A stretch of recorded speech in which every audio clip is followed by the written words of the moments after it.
बिस्मिल्लाहिर्रहमानिर्रहीम। आपका असल साथी और आपका सही तशख्खुस आपके अंदर का इंसान है।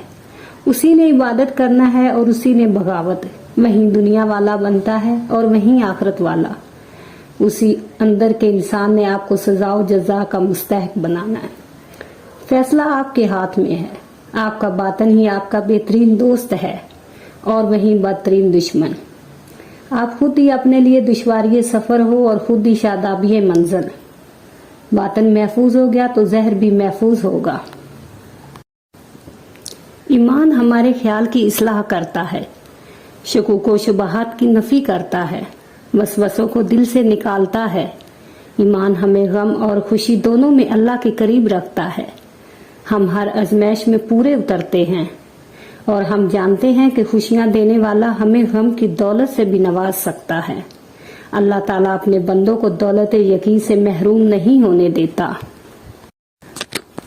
इस्लाम में दाखिल होने के बाद अगर कोई ये दावा करे कि वो दूसरे मुसलमानों पर फौकियत रखता है तो उसे गलत समझे।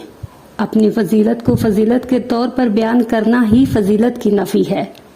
इंसान की कम ज़र्फी है, जहालत है।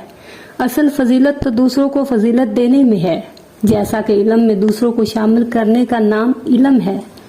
वरना इल्म से दूसरों को मरहूब करना और एहसास कमतरी में मुब्तला करना तो जहालत है।